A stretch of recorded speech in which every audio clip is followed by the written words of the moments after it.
तुम अपने पर पिन नहीं करो, मेरे वाले पर पिन करो, मेरे वाले पर पिन कर दो ताकि मेरा ही आएगा। तुम अपने पर पिन करोगे तो तुम ही आओगे डेस्कटॉप पे।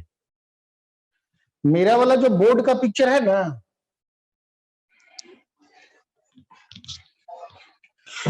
चलो आज हम लोग जो क्लास स्टार्ट करने जा रहे हैं, बेसिक अकाउंटिंग टर्म हो चुका है। और बेसिक अकाउंटिंग टर्म जो लोग क्लास नहीं किए होंगे उसको हम वीडियो भेज देंगे, ठीक है। आप लोग का क्लास छूटा हुआ होगा कुछ लोगों का जो कि कल सो गए थे, ठीक है। तो बेसिक अकाउंटिंग टर्म में बहुत सारा मैंने फैक्टर पढ़ा दिया। क्या क्या पढ़ा दिया था? एसेट्स पढ़ा दिया, लायबिलिटीज पढ़ा दिया, कैपिटल पढ़ा दिया, ओनर पढ़ा दिया यानी प्रोप्राइटर पढ़ा दिया, प्रॉफिट पढ़ा दिया गया, लॉस हो गया है, रेवेन्यू हो गया, इसके अलावा एक्सपेंसेस हो गया, ठीक है। और मतलब लगभग लगभग डेटर, क्रेडिटर, स्टॉक, गुड्स, ये सब का सब हो चुका है, परचेज सेल्स सारा हो चुका है, ठीक है। आज हम लोग स्टार्ट करने जा रहे हैं। आप लोग अपने बुक पर देखोगे, आपके बुक पर लिखा हुआ अभी अभी आपके बुक पर जो लिखा हुआ आएगा वो सिर्फ और सिर्फ अकाउंटेंसी आएगा। अकाउंटेंसी देख रहे हो ना, अकाउंटेंसी, ठीक है, ओनली अकाउंटेंसी, ठीक है।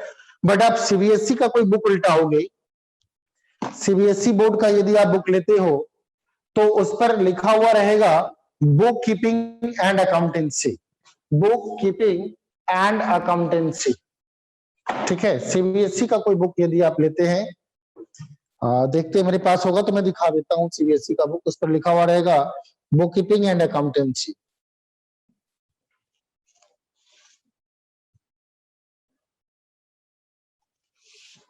आप जैसे टीएस ग्रिवाल का यदि बुक होगा आपके पास तो आप देखोगे इस पर लिखा हुआ रहेगा बुक कीपिंग एंड अकाउंटेंसी, ठीक है। तो पहले क्या था? पहले बुक कीपिंग और अकाउंटेंसी दोनों एक साथ था। पहले बुक कीपिंग और अकाउंटेंसी दोनों एक साथ था, लेकिन अब क्या हो गया? मतलब दोनों, पहले बुक कीपिंग और अकाउंटेंसी अलग अलग था, लेकिन अब बुक कीपिंग को अकाउंटेंसी में इन्वॉल्व कर दिया गया। यानी अब अकाउंटेंसी पढ़ने के साथ साथ आप बुक कीपिंग भी पढ़ लोगे। तो चलो हमें सबसे पहले ये जानना है कि बुक कीपिंग क्या है। फिर हम लोग अकाउंटेंसी के बारे में पढ़ चुके हैं कि अकाउंटेंसी क्या है। फिर हम लोग कंपेयर करेंगे कि बुक कीपिंग और अकाउंटेंसी में आखिर अंतर क्या है, बुक कीपिंग और अकाउंटेंसी में क्या अंतर है, ठीक है। चलो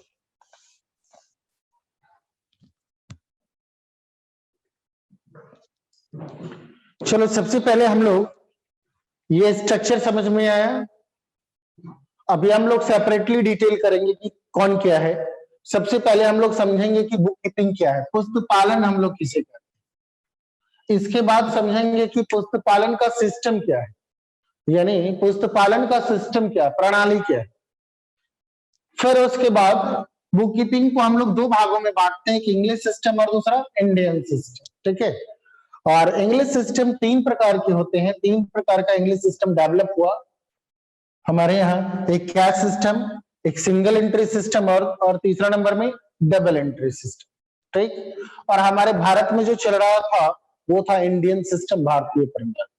तो बुक कीपिंग को दो भाग में बांटते हैं, इंग्लिश सिस्टम और दूसरा इंडियन सिस्टम, ठीक है। और अलग अलग से हम लोग समझेंगे कि क्या है।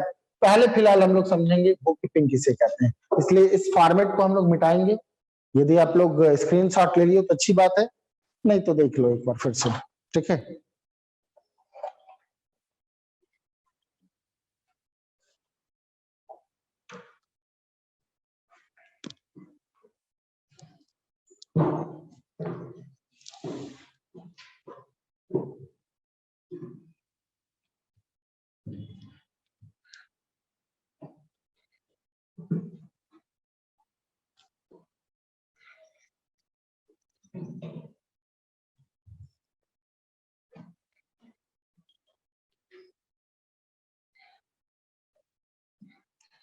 तो इसका मतलब ये हुआ कि कहोगे कि सर सबसे पहले क्या आया? तो सबसे पहले आया बुक कीपिंग। जब बुक कीपिंग थोड़ा सा डेवलप हुआ, ठीक है, तो फिर आया क्या? अकाउंटिंग। और जब अकाउंटिंग थोड़ा सा डेवलप हुआ तो क्या आया? अकाउंटेंसी। ठीक, इसका मतलब है कि अकाउंटेंसी यदि हम बोले तो अकाउंटेंसी का मतलब अकाउंटिंग और बुक कीपिंग दोनों आ जाता है। यदि हम अकाउंटिंग बोले तो अकाउंटिंग में अकाउंटेंसी नहीं आता है, लेकिन अकाउंटिंग में बुक कीपिंग आ जाता है। ठीक है, तो ये तीनों अलग अलग फैक्टर है। बुक कीपिंग अलग है, अकाउंटिंग अलग है और अकाउंटेंसी अलग अलग है। ठीक है, हम लोग सबसे पहले समझेंगे बुक कीपिंग।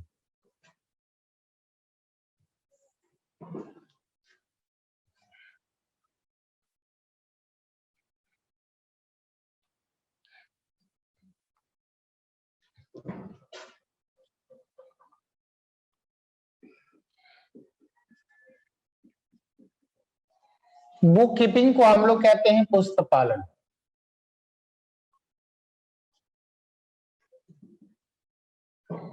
और इसका डेफिनेशन है book keeping is an art of recording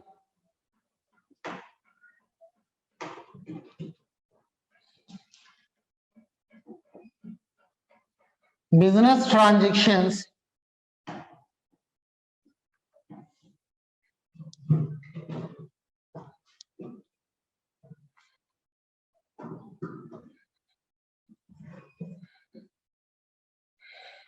in the books of account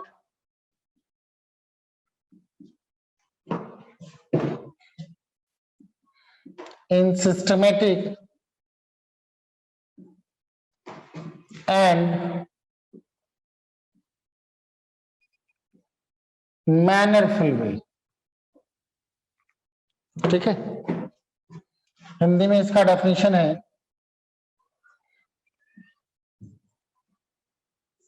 पुस्तपालन व्यवसाय के लेन देनों को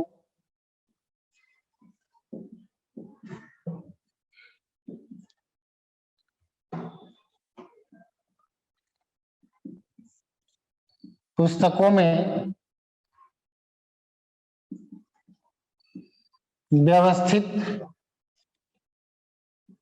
तथा नियमानुसार लिखने की एक कला है। ठीक है, लिखेंगे इसको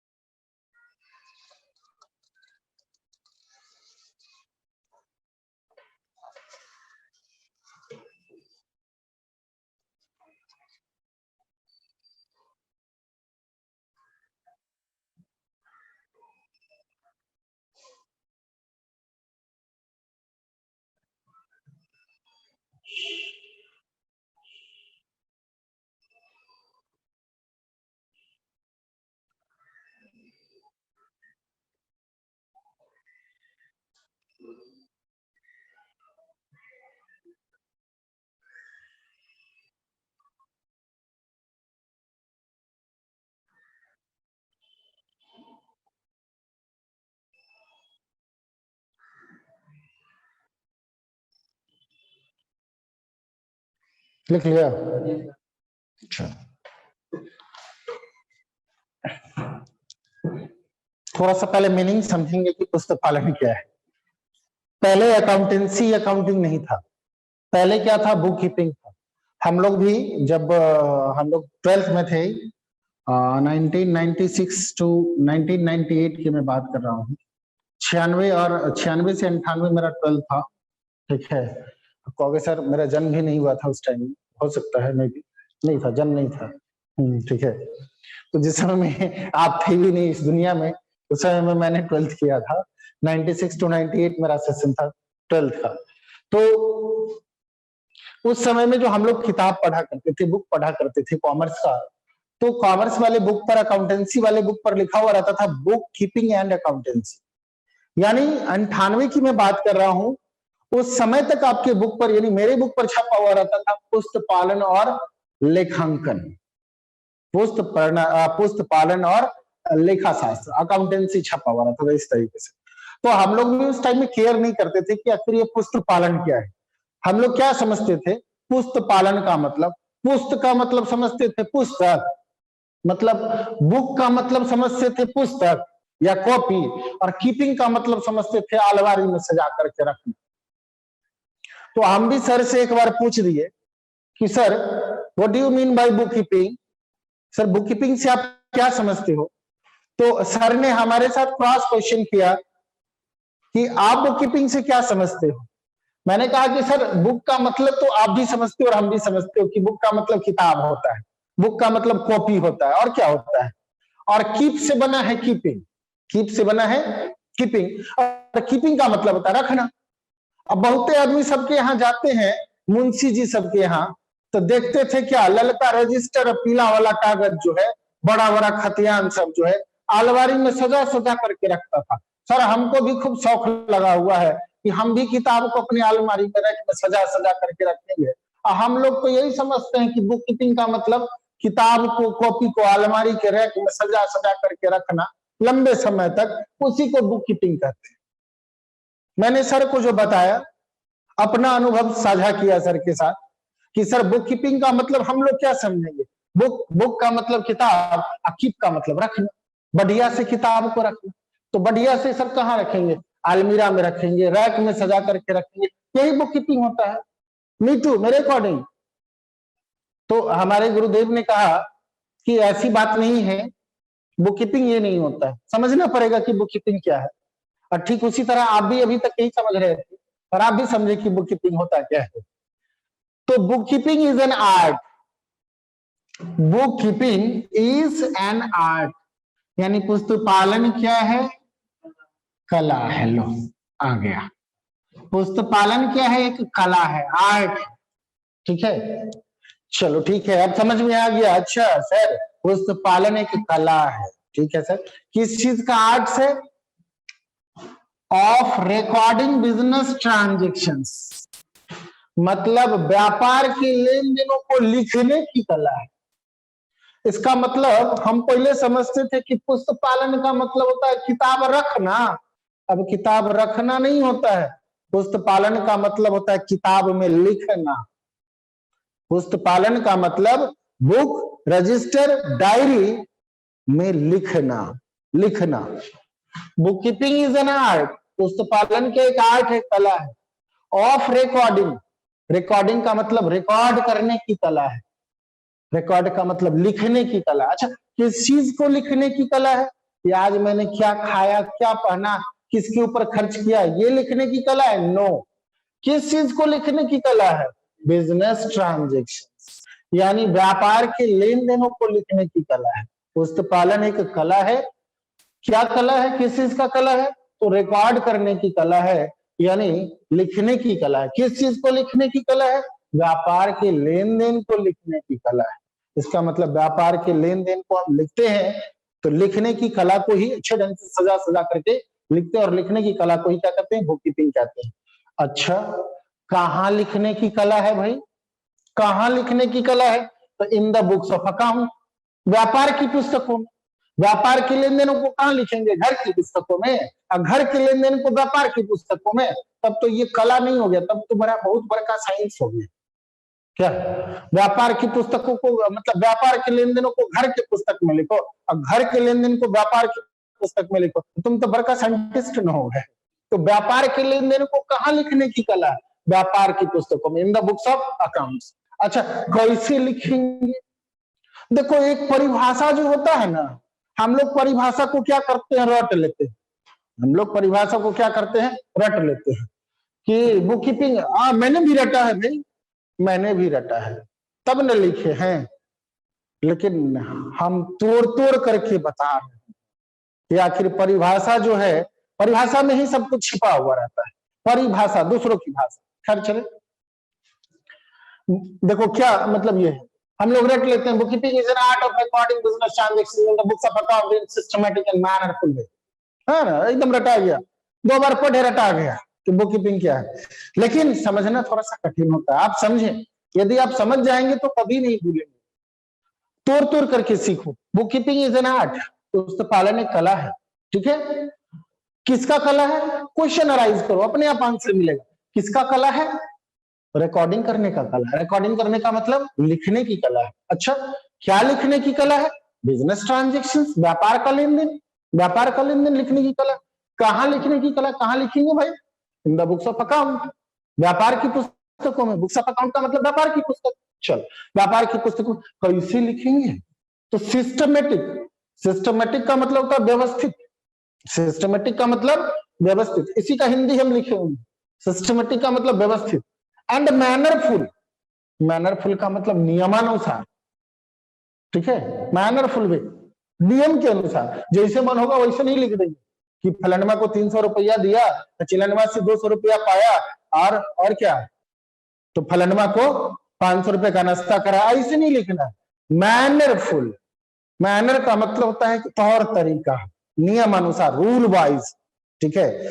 तो व्यवस्थित तरीके से नियमानुसार व्यापार के लेन देनों को व्यापार की पुस्तकों में लिखने की कला को ही हम लोग क्या कहते हैं?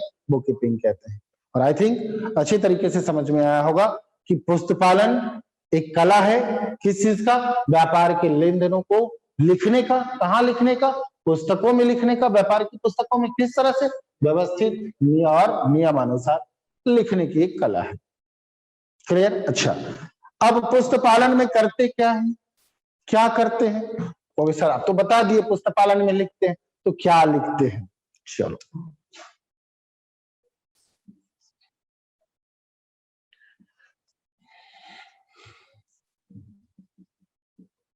पुस्तकालन एक कला है या फिर व्यवसाय के लेन देन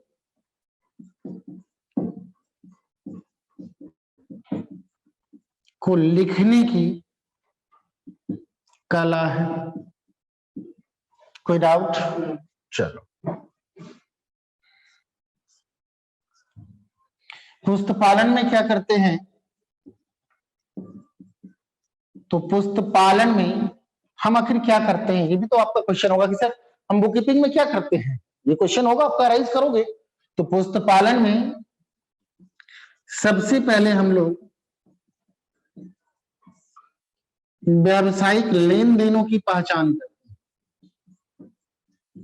क्या करते हैं जी? लेन देनों की पहचान करते हैं। ओके, आइडेंटिफाई करते हैं।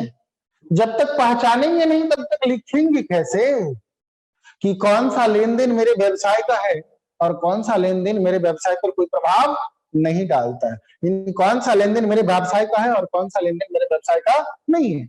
वही जो लेन देन मेरे व्यवसाय का होगा वही हम अपने व्यापार की पुस्तकों में लिखेंगे। जिस लेन देन का प्रभाव मेरे व्यवसाय में नहीं पड़ेगा, मेरे व्यवसाय के एसेट्स, लायबिलिटीज, कैपिटल, एक्सपेंसेस और इनकम पर नहीं पड़ेगा, वो लेन देन मेरे व्यापार का लेन देन नहीं होगा।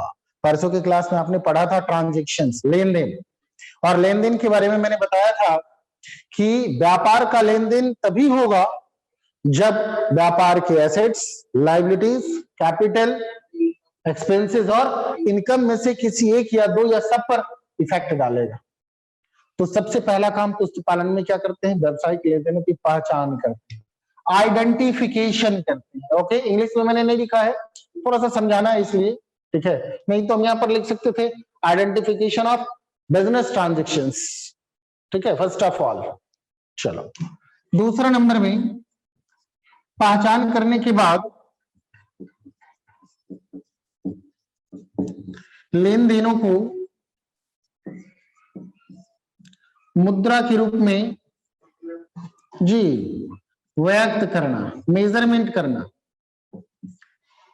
यानी जो भी लेन देन है उसको मॉनेटरी फॉर्म में कन्वर्ट करना, मॉनेटरी फॉर्म में कन्वर्ट करना, यानी मुद्रा के रूप में व्यक्त करना, यानी मेजर करना।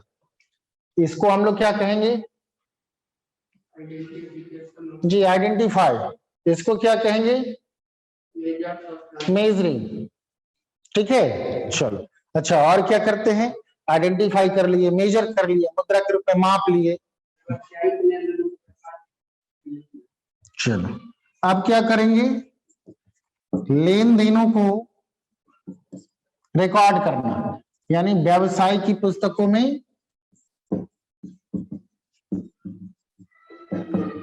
में लिखना, ठीक है। और इसको हम लोग कहते हैं रिकॉर्डिंग, ठीक है। और उसके बाद हम लोग क्या करते हैं, क्लासिफिकेशन। क्लासिफिकेशन का मतलब लेन देनों का वर्गीकरण करना। क्या करना, वर्गीकरण करना, यानी क्लासिफिकेशन। ओके, बस बस बस बस बस, यानी पुस्तपालन में हम लोग इतना काम करते हैं, बुक कीपिंग में हम लोग इतना ही काम करते हैं। अब कहोगे सर और आगे जो लिखा है वो सो वो अकाउंटेंसी, ठीक है जी, अकाउंटेंसी। बुक कीपिंग में हम लोग इतना ही काम करते हैं। क्या करते हैं, पुस्तपालन में व्यवसायिक लेन देनों की पहचान करते हैं कि कौन सा लेन देन मेरे व्यवसाय का है, कौन सा लेन देन मेरे व्यवसाय का नहीं। दूसरा नंबर में और क्या करते हैं, लेन देनों को मुद्रा के रूप में व्यक्त करना, ओके, यानी मेजर करते हैं कि कितने का लेन देन है। और जब लेन देन को मेजर कर लेते हैं कि कितने का लेन देन है, फिर उसके बाद हम लोग क्या करते हैं, व्यापारिक लेन देनों को व्यापारिक की पुस्तकों में लिखते हैं, रिकॉर्ड करते हैं, ठीक है। और फिर उसके बाद क्या करते हैं, क्लासिफिकेशन करते हैं। क्लासिफिकेशन का मतलब होता है अलग अलग भागों में बांटना, राम का अलग, श्याम का अलग, मोहन का अलग, ठीक है, परचेज अलग, सेल्स अलग, कैश अलग, सबको अलग अलग करना, ताकि सबके बारे में अलग अलग डिटेल प्राप्त हो सके। अलग अलग नहीं करेंगे तो सबके बारे में डिटेल नहीं प्राप्त होगी, तब तो एक कहानी बन जाएगी। कहानी पढ़े हो ना, अब जैसे मान लो रामायण पढ़ते हो, ओके, तो रामायण जो आपने पढ़ा, रामायण एक हमारे लिए रिकॉर्डिंग होगी। मतलब जितनी भी घटनाएं घटी रामायण में, दशरथ के बाबूजी से लेकर के दशरथ की कथा, दशरथ की शादी कैसे हुई, दशरथ की जो पत्नियां थी, 3 पत्नी थी, उसके बारे में डिटेल, दशरथ की 3 पत्नी से 4 पुत्र का जन्म हुआ, उसके बारे में डिटेल, ठीक है। 4 पुत्र में राम की अलग गाथा, लक्ष्मण की अलग गाथा, भरत और शत्रुघ्न की अलग गाथा, ठीक है, रावण की अलग गाथा, विभीषण की अलग गाथा, और वो मेघनाथ की अलग गाथा। तो ये कहानी हो गया, ये जर्नल हो गया, हमारे अकाउंटिंग लैंग्वेज में इसको हम लोग बोलेंगे जर्नल। रामायण का मतलब जर्नल।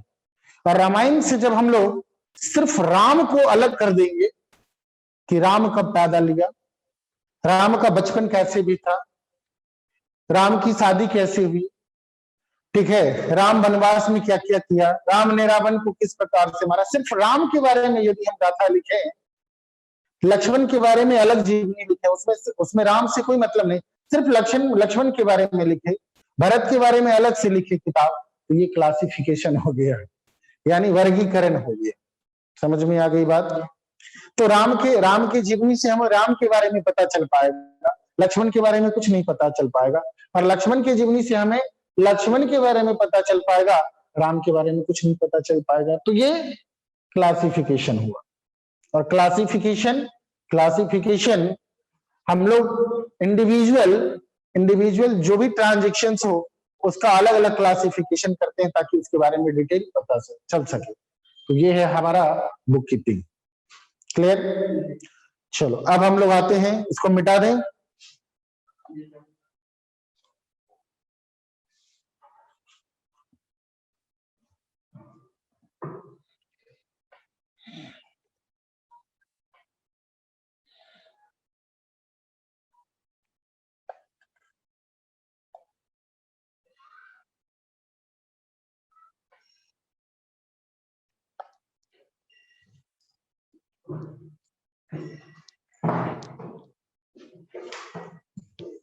मिटा देना।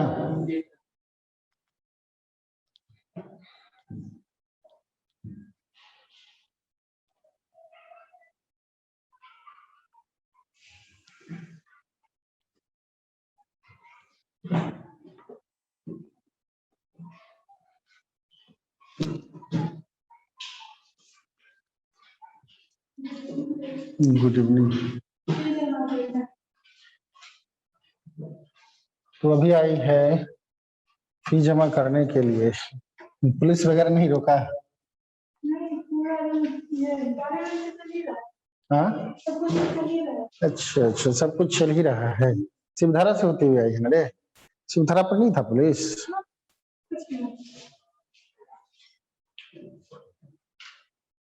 खनिज मई कि अप्रैल? ठीक, और कोई प्रॉब्लम तो बताओ। कल से ऑफलाइन क्लास करेंगे। कितने बजे? 3 बजे सुबह में, 10 बजे वाला ऑनलाइन करेंगे। तो बोलना मत पुलिस वगैरह कोई क्लास करने के लिए जा रहे हैं, तो हमको यहाँ से उठा के ले जाएगा। नहीं, ऑनलाइन नहीं है, सब तो ऑनलाइन है। अच्छा अच्छा, हम समझ रहे हैं 3-3 4-4 मोबाइल का रिक्वायरमेंट हो जाता है ऑनलाइन। खैर चलो ठीक है, आ जाना, कोई बात नहीं। तो 3 बजे ही आना, ठीक।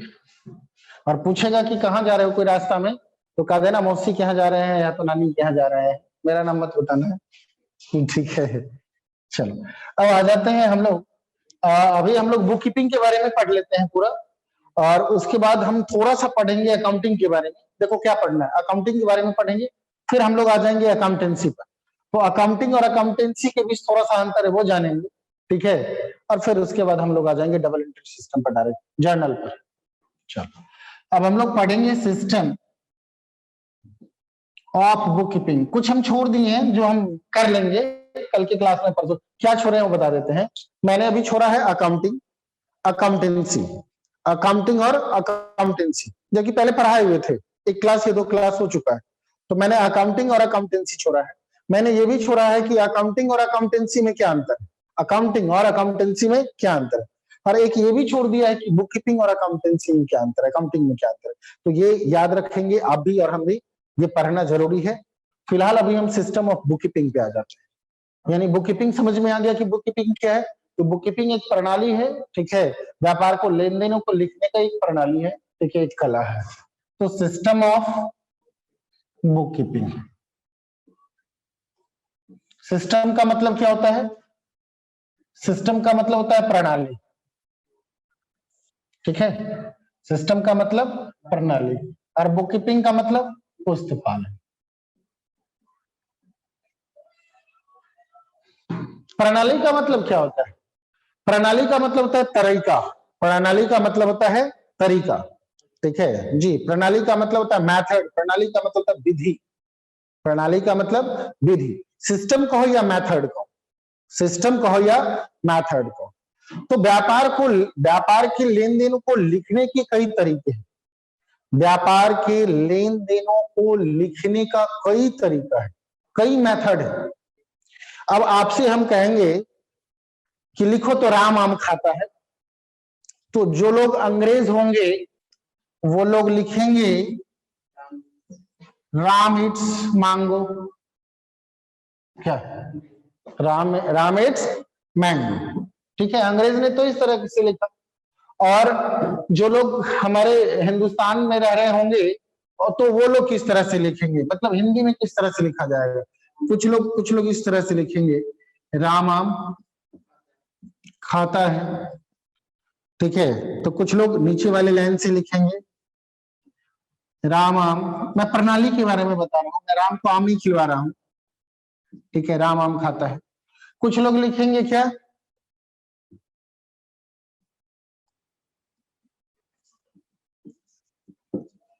राम आम खाता है। कुछ लोग इधर से लिखेंगे। अब जो लोग मुस्लिम होंगे, ठीक है, वो कहेंगे कि सर ये तो कुछ नहीं लिखे हैं, ये तो इसी तरफ चिरी घिस दिए हैं, ये थोड़ा ही लिखा हुआ राम आम खाता है। तो हमको लिखने नहीं आता है, मैंने तो सिस्टम के बारे में बताया कि अब जो लोग अपने अपने तरीके से लिखते हैं, तो लिखने की भी कई प्रणाली मौजूद है। कुछ लोग अलग अलग भाषा में लिखते हैं, कुछ लोग एक ही भाषा में लिखते हैं, लेकिन उनका जो हैंड राइटिंग होता है वो अलग अलग होता है। कुछ लोग ऊपर वाले लाइन से लिखते हैं, तो कुछ लोग नीचे वाले लाइन से लिखते हैं। तो लिखने का भी तरीका अलग अलग है। ठीक उसी तरह व्यापार के लेन देनों को लिखने का भी तरीका अलग अलग था, ठीक है। कुछ लोग व्यापार के लेन देनों को इंग्लिश में लिखते थे, तो कुछ लोग व्यापार के लेन देनों को अपने क्षेत्रीय भाषा में लिखते थे। कुछ लोग व्यापार के लेन देनों को अंग्रेजी में लिखते थे। कहाँ के लोग अंग्रेजी में लिखते थे? अरे हिंदुस्तान से बाहर चले जाओ, हिंदुस्तान से बाहर चले जाओ, अमेरिका, इंग्लैंड, ब्रिटेन, ठीक है, थाईलैंड, ये सब में क्या है, ये सब में इंग्लिश चलती है, ठीक है। और सबसे ज्यादा जो लैंग्वेज है हमारा वो इंग्लिश ही, लगभग पूरे वर्ल्ड में सबसे ज्यादा बोले जाने वाली भाषा, ठीक है, और लिखी जाने वाली जो भाषा है वो इंग्लिश, हिंदी नहीं। हिंदी तो हमारे हिंदुस्तान में चलती है, और वो भी हिंदुस्तान में कुछ ही राज्यों में हिंदी चलती है। अब बंगाल में चल जाओ, हमारे हिंदुस्तान की मैं बात कर रहा हूँ, हिंदुस्तान में यदि बंगाल, वेस्ट बंगाल में चले जाओ तो वहां पर ना हिंदी को जानता है और ना ही हिंदी को लिखना जानता है, वहां पर बांग्ला में लिखना जानता है। बांग्ला का मतलब समझते होंगे, ठीक है। हमारे हिंदुस्तान में ही उड़ीसा में चले जाओ तो उड़िया लिखते हैं, ठीक है, कन्नड़ में लिखते हैं, मलयालम में लिखते हैं, तेलुगु में लिखते हैं, ठीक है। तो अलग अलग राज्य में अलग अलग भाषाएं चलती है। अब हमारे एक ही देश नाम है हिंदुस्तान, और हिंदी में लोग नहीं लिखते हैं, लोग अलग अलग भाषा में लिखते हैं। तो लिखने की कई प्रणाली मौजूद थी, व्यवसाय में भी व्यापारिक लेन देनों को लिखने की कई प्रणाली मौजूद थी। तो इस प्रणाली को दो भाग में बांट दिया गया। जो सिस्टम इंग्लिश में लिखने वाला था उसको इंग्लिश सिस्टम के अंतर्गत डाल दिया गया, जो सिस्टम भारत में चल रही थी उसको भारतीय प्रणाली में रखा गया। यानी पुस्तपालन को हम लोग प्रणाली को दो भागों में बांटे थे, इससे पहले भी एक मैंने बांटा था इंग्लिश सिस्टम, अंग्रेजी प्रणाली, और दूसरा था क्या, इंडियन सिस्टम। जी, इंडियन सिस्टम, जिसको हम लोगों ने कहा था भारतीय प्रणाली। प्रणाली का मतलब सिस्टम, ओके। चलो आ जाओ।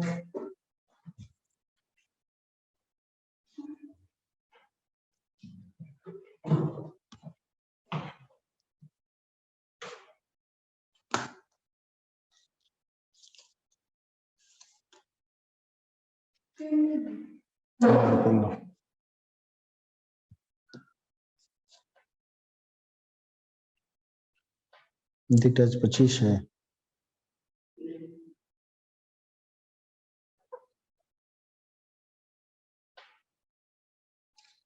तुरंत तो कनीज गई है, तुम लोग के बैच में कनीज खा रहे हैं, जस्ट गई।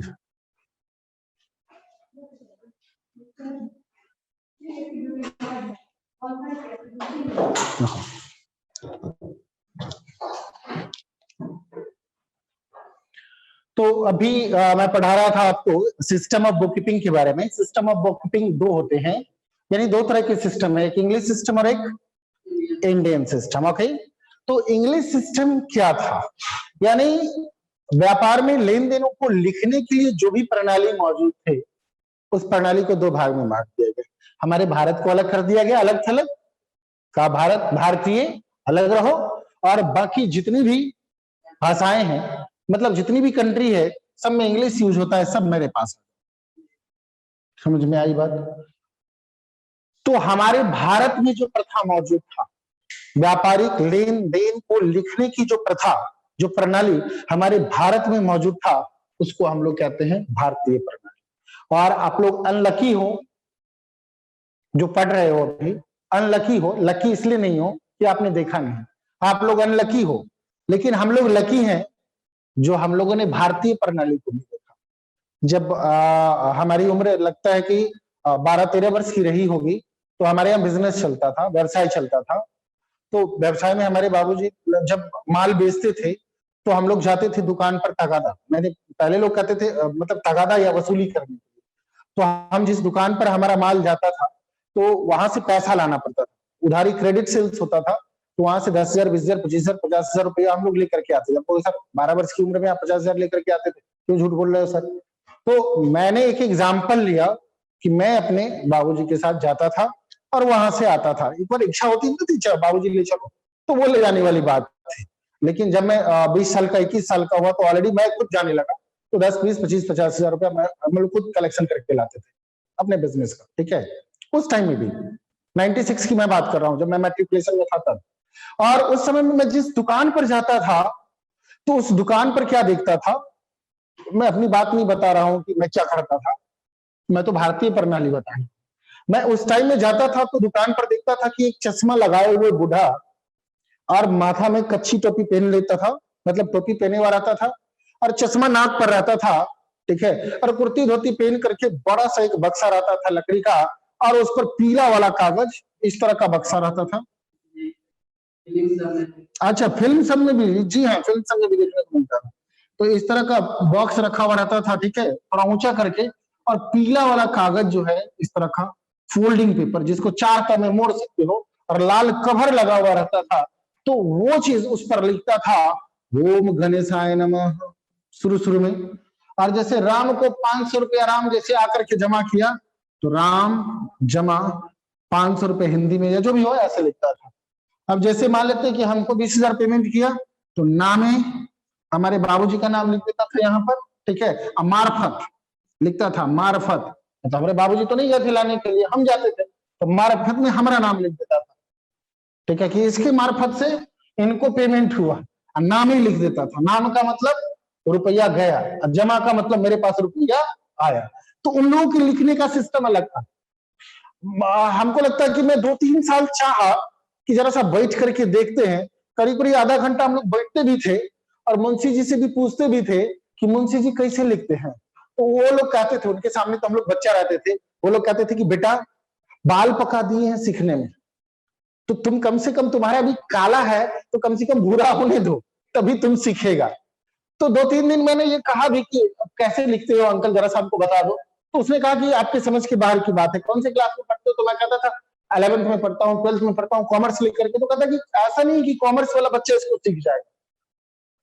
हम लोग को क्या कहते थे, तुम लोग तो विदेशी पढ़ाई पढ़ता है। हम लोग को कहते थे मुंशी जी कि तुम लोग तो विदेशी पढ़ाई पढ़ता है, वो कैश परचेज सेल्स पढ़ता है। हमारे यहाँ कैश परचेज सेल्स कौन जानेगा? हमारे यहाँ तो जानेगा नामे अजमा, रोकड़ा, ठीक है, नगद को कहा जाता था रोकड़ा, रोकर। तो हमारे यहाँ ये सब चीज जानता है।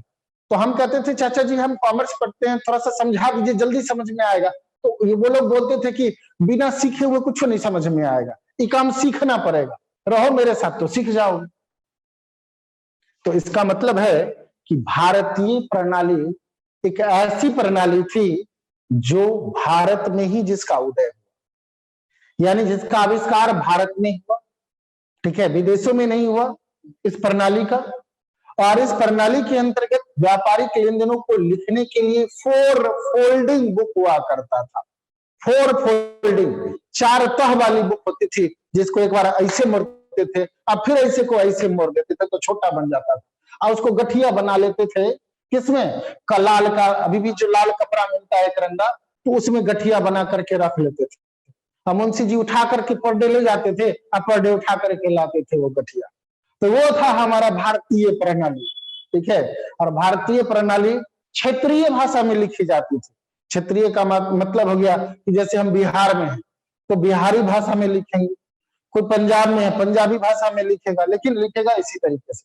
और भारतीय प्रणाली में व्यापार के लेन देनों को लिखने वाले व्यक्ति को मुंशी जी या मुनीम जी कहते थे। क्या कहते थे? मुंशी जी या मुनीम जी। जरूरी नहीं है कि वो कॉमर्स पढ़ा हुआ बंदा रहता था, ये बात सुन लो, ये काम सीखना पड़ता था। अभी भी बहुत सारे मुंशी जी या मुनीम जी लोग हैं, और उनको कहो डेटर, क्रेडिटर, कैश, ठीक है, बैड डेब्ट्स, कहेगा भाई ये सब हम नहीं जानते। तो क्या जानते हो? तो कहेगा आओ हवेली पर सिखाएंगे, ठीक है, कहेगा आओ सिखाएंगे। तो ये भारतीय प्रणाली थी। और लगभग लगभग हमको लगता है कि आज से 90 के दशक में, जी हाँ, 2001 से लेकर के 2005 तक जो है वो इसका पतन का समय था। पतन का मतलब समझते हो ना? अब कहीं भी किसी भी दुकान या किसी भी सेठ साहूकार के यहाँ आप भारतीय प्रणाली नहीं देखने को मिलेगा, नहीं देखने को मिलेगा पक्का। अब सबके यहाँ क्या मिलेगा? एक कंप्यूटर, एक लैपटॉप, और उस कंप्यूटर और लैपटॉप में आपको मिलेगा टैली ईआरपी, ठीक है। कौन सा सॉफ्टवेयर मिलेगा? टैली ईआरपी, ठीक है, 9 ये सॉफ्टवेयर मिलेगा। या नहीं तो क्या मिलेगा? अब करीब 6-7 महीना पहले जो है डेवलप किया है, तो अब मिलेगा आपको टैली प्राइम।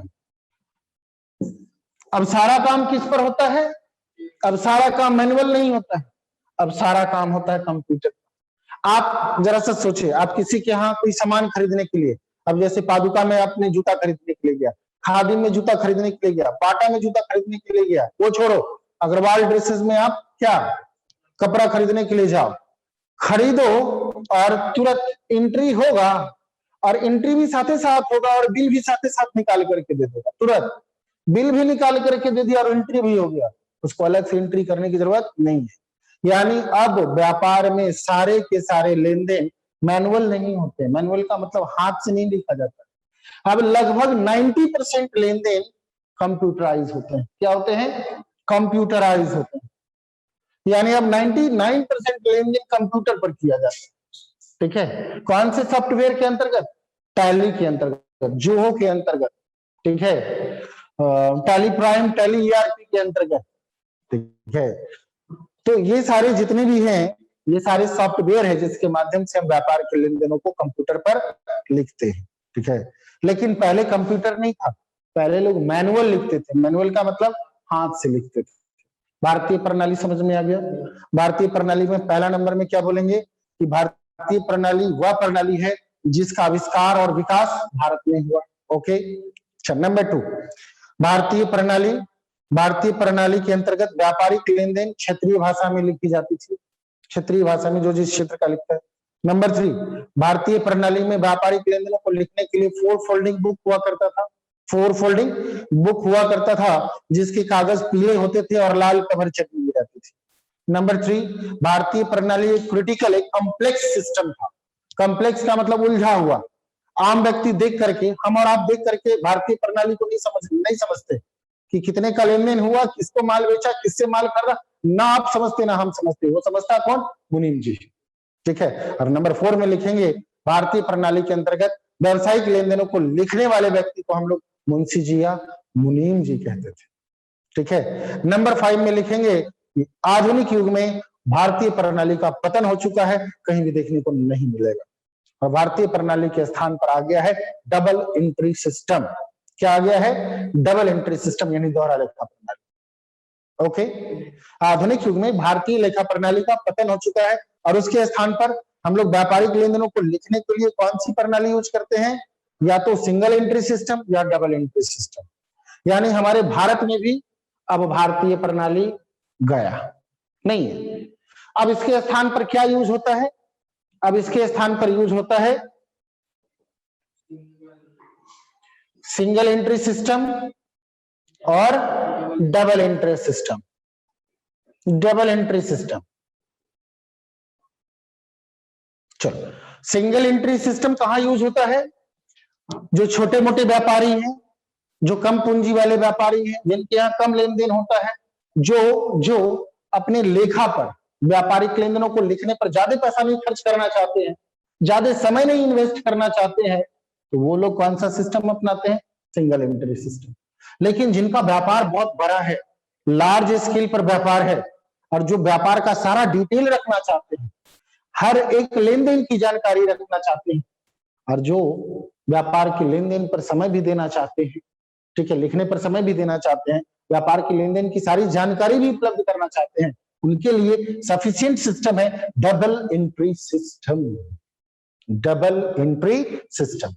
और जिनका व्यापार छोटा है, कम पूंजीपति वाले लोग हैं, जो व्यापार के लेन देन को लिखने पर ज्यादा पैसा नहीं खर्चा करना चाहते हैं, वो लोग अपने लेन देनों को लिखते हैं किस सिस्टम के अकॉर्डिंग? सिंगल एंट्री के सिस्टम के अकॉर्डिंग। ठीक है, यानी भारतीय प्रणाली गया, और भारतीय प्रणाली का स्थान कौन ले लिया? सिंगल एंट्री सिस्टम और डबल एंट्री सिस्टम। हमारे भारत में भी कौन सा सिस्टम चल रहा है अभी प्रेजेंट में? सिंगल एंट्री सिस्टम और double entry system. Single entry system के यूजर्स कौन है? छोटे मोटे व्यापारी। डबल एंट्री सिस्टम के यूजर्स कौन है? बड़े व्यापारी। ठीक है, सिंगल एंट्री सिस्टम व्यापार का पूरा डिटेल नहीं देता है, सिंगल एंट्री सिस्टम व्यापार का विस्तृत जानकारी नहीं देता, लेकिन डबल एंट्री सिस्टम पूरे व्यापार का डिटेल विस्तृत जानकारी देता है। सिंगल एंट्री सिस्टम के अकॉर्डिंग बुक्स मेंटेन करने में ज्यादा खर्चा नहीं होता है, समय भी कम लगता है, पैसे भी कम खर्च होते हैं, मेहनत भी कम लगता है, और इसको कोई भी आदमी लिख लेगा। जो नहीं भी पढ़े हुआ होगा ना कॉमर्स, वो भी सिंगल एंट्री सिस्टम के अकॉर्डिंग अपने व्यापार का हिसाब किताब निकलेगा पक्का। लेकिन डबल एंट्री सिस्टम में समय भी ज्यादा खर्च लगता है, मेहनत भी ज्यादा लगता है, पैसा भी लगता है, और ये वही आदमी कर सकता है डबल एंट्री सिस्टम के अकॉर्डिंग लेन देन को लिख सकता है जिनको कॉमर्स का, जिनको अकाउंट्स का नॉलेज होगा।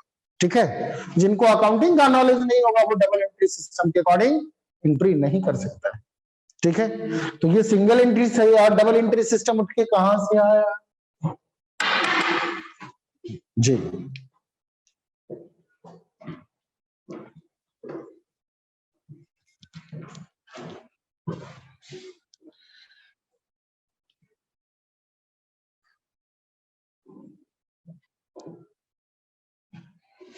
इंग्लिश सिस्टम, इंग्लिश सिस्टम में, चलो इंग्लिश सिस्टम के बारे में थोड़ा सा जान ले।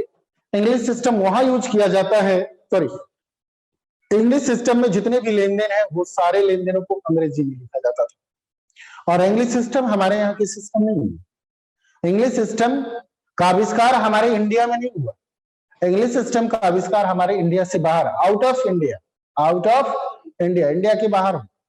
ठीक है, और इंडिया के बाहर में जो हुआ, तो आखिर वो कौन कौन सा सिस्टम है जो आज भी जीवित है, आज भी जीवित है?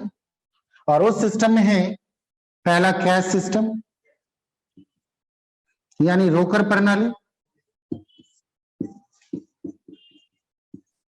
ओके जी, सिंगल एंट्री सिस्टम,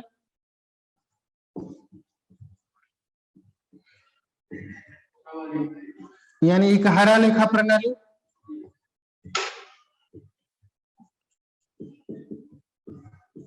और डबल एंट्री सिस्टम यानी दोहरा लेखा प्रणाली। अब तुम्हारे दिमाग में एक और बात आ रही है, सर यही दोनों चला गया इधर हमारे भारत में आ गया, यही दोनों हमारे भारत में आ गया जी। अभी हमारे भारत में यही सिंगल एंट्री सिस्टम और डबल एंट्री सिस्टम यूज हो रहा है। अच्छा, तो कैश सिस्टम यूज नहीं हो रहा है हमारे भारत में? ये भी हो रहा है, लेकिन ये दोनों का जो यूज हो रहा है वो बिजनेसमैन कर, सिंगल एंट्री सिस्टम और डबल एंट्री सिस्टम का यूज कौन कर रहा है? बिजनेसमैन, व्यवसायी लोग कर रहे हैं। व्यवसाय के लेन देन को लिखने के लिए सिंगल एंट्री सिस्टम का यूज किया जा रहा है, व्यवसाय के लेन देनों को लिखने के लिए डबल एंट्री सिस्टम का यूज किया जा रहा है। ठीक है, लेकिन जो लोग बिजनेस नहीं करते हैं, हम लोगों के लिए भी तो कुछ रहना चाहिए ना, हम लोग भी तो खर्चा करते हैं, हम लोग भी तो इनकम अराइज करते हैं, तो हम लोग भी तो लेन देन को लिखेंगे कि नहीं लिखेंगे? हम लोग तो व्यापार नहीं करते हैं, हम लोग ट्यूशन पढ़ाते हैं, एक डॉक्टर पेशेंट की इलाज करता है, एक एडवोकेट अपने क्लाइंट का केस लड़ता है, इंजीनियर अपने अपने क्लाइंट का काम करता है। वो लोग तो बिजनेस नहीं करता है, वो लोग भी तो लेन देन करता है, वो लोग भी तो खर्च करता है और इनकम अराइज करता है। तो आखिर वो लोग उन लोगों को भी तो चाहिए हिसाब किताब, तो उन लोगों ने कितना पैसा कमाया, उन लोगों ने कितना खर्च किया, उन लोगों ने कितना बचाया। वो लोग किस सिस्टम के अकॉर्डिंग अपने लेन देनों को लिखते हैं? कैश सिस्टम, यानी doctor, engineer, advocate, teacher, CA, जितने भी पेशेवर व्यक्ति हैं, पैसा करते हैं, वो लोग अपने लेन देनों को किस सिस्टम के अकॉर्डिंग मेंटेन करते हैं? कैश सिस्टम के अकॉर्डिंग मेंटेन।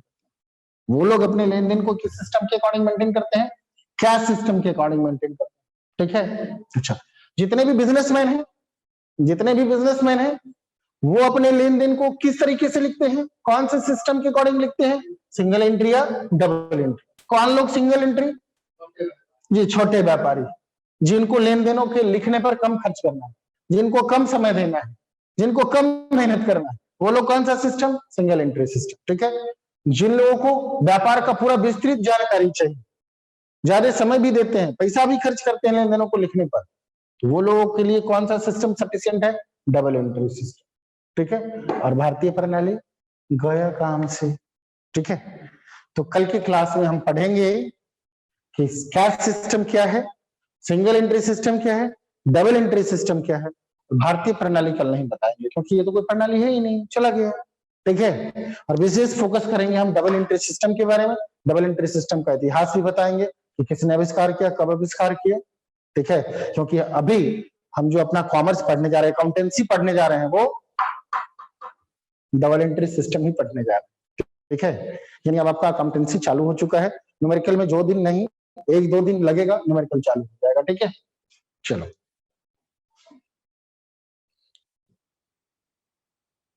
ये देखो, ये पूरा का पूरा खोलिए करके पढ़ता, कपड़ा शर्ट तो डाल लो, तुम्ही को कह रहे हैं।